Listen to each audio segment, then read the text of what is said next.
इसी प्रकार अन्य प्रसंगों को श्रवण करने के लिए महाराज श्री के एकमात्र अधिकृत ऑफिशियल यूट्यूब चैनल को सब्सक्राइब करके बेल आइकन को अवश्य दबा दें।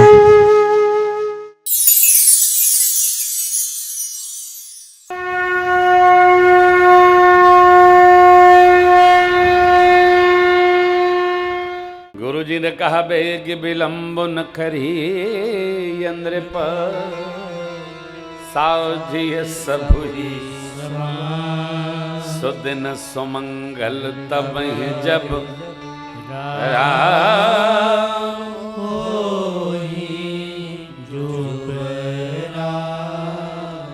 सुदिन सुमंगल तब युवराज राम जी होंगे जब, तब सुदिन सुमंगल होगा।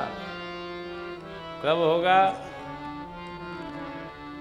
आगे की यही कथा है। सोचो चो मत कोई, राम जी करे वही होई। भगवान ने रचना कुछ और बना ली। क्या? वस्तुतः युवावस्था आराम के लिए नहीं है। किस किस की गाइए, किस किस की रोइए, आराम बड़ी चीज है, मुंह ढक के सोइए। इसके लिए युवावस्था नहीं है। युवावस्था जागने के लिए है, भागने के लिए है, तपने के लिए है। युवावस्था आराम के लिए नहीं है। हाँ? जो तपेगा, जो गलेगा और ढलेगा, रघुवंशी जी, जो गलेगा और ढलेगा, जो ढलेगा वो बनेगा, जो बनेगा वो टिकेगा, जो टिकेगा वही दिखेगा। ये जीवन क्या है? गलेगा। कुछ भी सांचा, मुरादाबाद पीतल नगरी है, कुछ बनाना होगा तो पीतल पहले गलाया जाता है, फिर उसका जो सांचा होता है उसी में उसको ढालना पड़ता है। जो गलेगा वो ढलेगा, जो ढलेगा वही कुछ बनेगा, जो बनेगा वो टिकेगा, जो टिकेगा वो दिखेगा, फिर वही बाजार में बिकेगा। नहीं तो वो कहेगा नहीं हम तो गलेंगे नहीं, गलेंगे नहीं तो पड़े रहो। मानो जिसको कुछ बनना है उसको तपना होगा। भगवान के पास यदि हम सामाजिक दृष्टि से चिंतन करें तो भगवान के पास दो ऑप्शन है। आपके वाल्मीकि रामायण के अनुसार ठाकुर के पास दो ऑप्शन है। क्या? एक तो पिताजी ने अभिषेक का निर्णय कर लिया है, कोई जब महाराज ने चिंतन कर लिया तो कौन रोक सकता है? आप देख रहे हैं ना,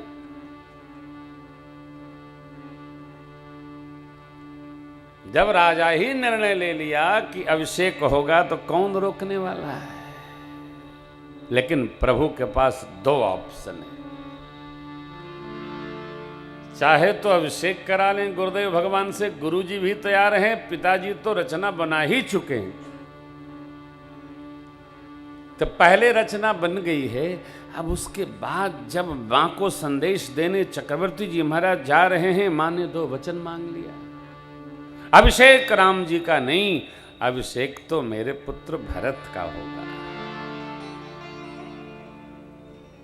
राम जी अयोध्या जी में नहीं रहेंगे। मांगो दोसर बर कर जोरी,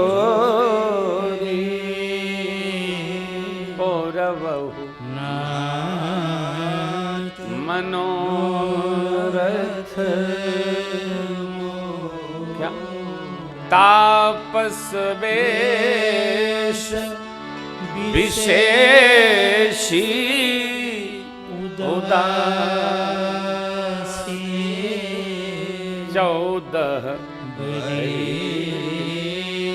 राम बन।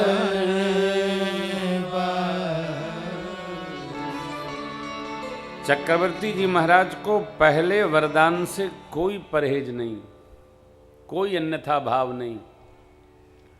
लेकिन मेरे हीरा रतन राम 14 वर्ष वन में तपस्वी के वेश में रहे, ये महाराज के मन ने स्वीकार नहीं किया।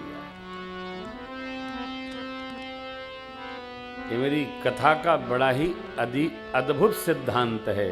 सुख दुख क्या है? मन का परिस्थितियों को स्वीकार सुख है, अब मन का अस्वीकार दुख है।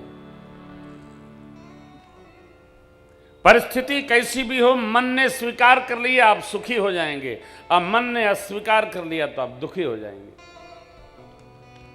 परिस्थितियों को स्वीकार करने का अभ्यास हो, यह अभ्यास करना पड़ता है। परिस्थिति जिसने स्वीकार ली वो सुखी रहेगा, और परिस्थिति अस्वीकार हो गई तो दुखी हो जाएगा, रोएगा, बहुत भांति बिलापेगा। महाराज को ये स्वीकार नहीं हुआ, निढाल हो गए, बहुत भांति गिड़गिड़ाने लगे। पहला वरदान तो अच्छा मांगा कैकेयी जी आपने, लेकिन ये दूसरा वरदान क्या मांग दिया? वन में राम जी का क्या काम? ज्येष्ठ कनिष्ठ विचार करके अभिषेक मैंने ही ठाना था, इसमें न बड़ी रानी का कोई योगदान है, न मेरे राम जी का कोई भाव है। आप ये कह दो कि ये वरदान गलत है, असत्य है।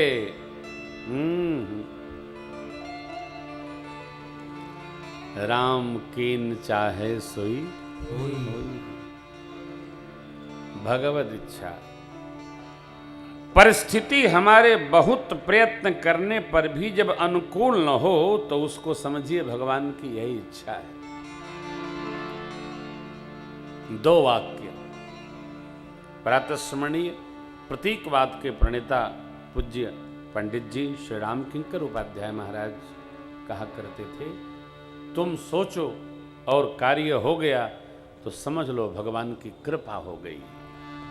तुमने बहुत यत्न किया, कार्य न भया तो समझना भगवान की यही इच्छा रही, उसमें भी राजी हो जाओ। अच्छा नहीं राजी होगे तो कर भी क्या लोगे? राजी न होगे तो रोने गाने के अलावा कुछ तुम्हारे हाथ में है नहीं। अस्तु स्वीकार करो, नहीं स्वीकार होगा प्राणांत हो जाएगा, शरीर छूटेगा। पूरा जगत जानता है लोक कल्याण के लिए धरती के भार को उतारने के लिए मेरे प्रभु श्री राघव जी 14 वर्ष की वन यात्रा के लिए रचना बना लिए। सचु पुत्र से संदेश मिला, गए, प्रणाम किए, महाराज हृदय से लगा लिए, बोल नहीं पा रहे हैं, रुदन कर रहे हैं। प्रभु ने माँ से कहा, माँ मेरे से कोई बड़ा अपराध हो रहा है। तब पिताजी की गति है, कैकेयी अम्बा ने जैसे जैसे वचन मांगा था सब सुना दिया। आहा, प्रभु ने क्या कहा, मेरे प्राणों से प्यारे भरत जी राज पावे, ये तो भगवान ब्रह्मा मेरे लिए सब प्रकार अनुकूल हो गए। इससे देखिए मेरा क्या सौभाग्य है, अधिकार का त्याग। बात छोटी है, व्यवहार बड़ा है। अधिकार का त्याग सबके बस का नहीं है। आदमी निर्णय ले लेता है कल हम अधिकार का त्याग करेंगे, प्रातः काल होते वो कड़क हो जाता है, नहीं नहीं कहने दो, ऐसे ही रहेगा, हम अधिकार क्यों छोड़ें, अभी तो हम हैं। अधिकार का त्याग नहीं बनता, इतना सरल नहीं है। हम हमारी मठाधीशी कैसे छोड़ेंगे, लेकिन वारे मेरे सरकार, आहा हा, नहीं। गुरुदेव भगवान कहते हैं,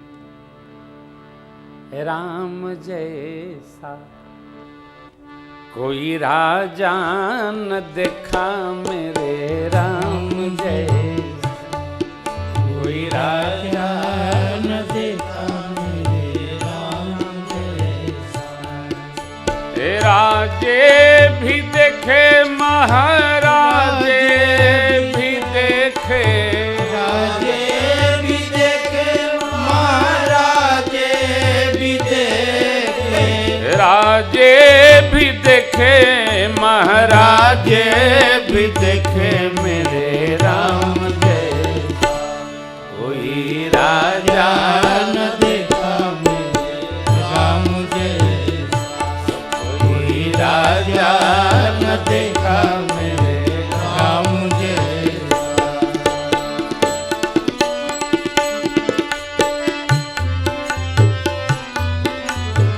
त्यागी भी देखे महात्यागी भी देखे, त्यागी भी देखे महात्यागी भी देखे, त्यागी भी देखे महात्यागी भी देखे मेरे राम जय।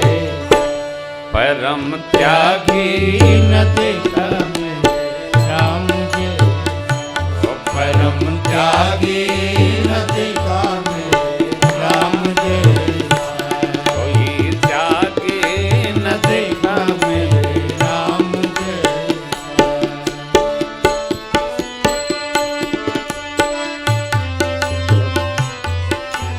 देवता भी देखे महादेवता भी देखे, देवता भी देखे महादेवता भी देखे, यदि देवता भी देखे महादेवता भी देखे मेरे राम जैसा, परम देवता न देखा मेरे राम जैसा, परम देवता न देखा मेरे राम जैसा, आओ कोई राजा न देखा मेरे राम राम जैसा, कोई राजा न देखा मेरे राम जैसा।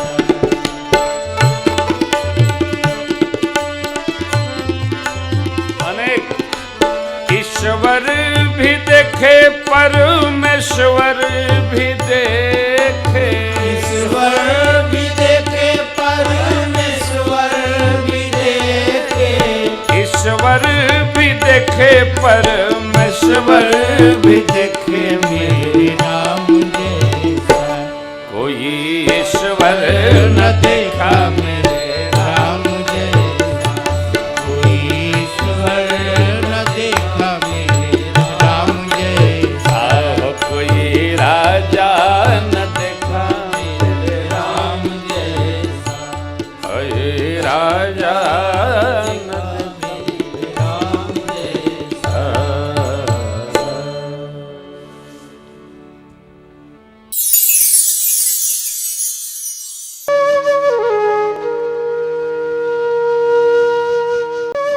इसी प्रकार अन्य प्रसंगों को श्रवण करने के लिए महाराज श्री के एकमात्र अधिकृत ऑफिशियल यूट्यूब चैनल को सब्सक्राइब करके बेल आइकन को अवश्य दबा दें।